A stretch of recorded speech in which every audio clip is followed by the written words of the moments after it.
నమస్కారం. నా యూట్యూబ్ ఛానల్కి స్వాగతం. నా పేరు రత్నం. ఈరోజు మన వారాహి నవరాత్రులలో 7వ రోజు పూజ విధానాలు, ఆచారాలు మరియు విశేషాల గురించి మాట్లాడుకుందామండి. నేను ఈరోజైతే 7వ రోజు దానిమ్మ పళ్ళతోని నేను అమ్మవారిని అలంకరించుకున్నాను.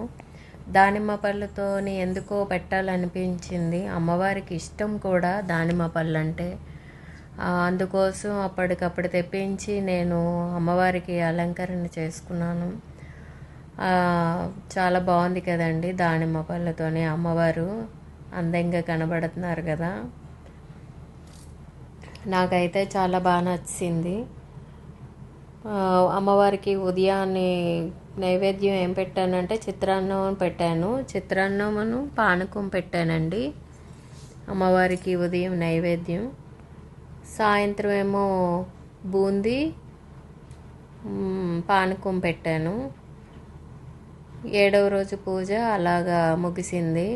మీకు స్టార్టింగ్లో ఓన్లీ కుంకుమతోని కలశం కనబడుతుంది కదా, అది ఏంటంటే నేను ఆ పువ్వులతోని నేను పూజ చేస్తున్నాను కదండి, ఒక్కటి కూడా లేకుండా పూర్తిగా అన్నీ తీసేస్తానన్నమాట.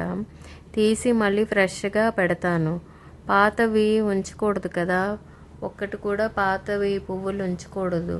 నిన్న కనకాంబరాలతో పూజ చేసుకున్నాను కదండి, అవన్నీ ఎలా క్లీన్ చేశానో మీకు ఫోటో పెట్టాను.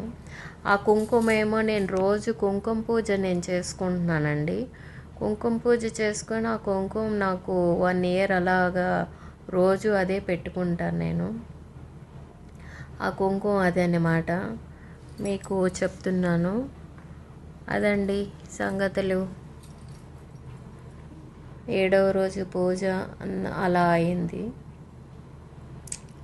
నవరాత్రులలో ప్రతిరోజు పూజా పద్ధతులు భక్తి శ్రద్ధలతో ఆచరించడం ఎంతో ముఖ్యం.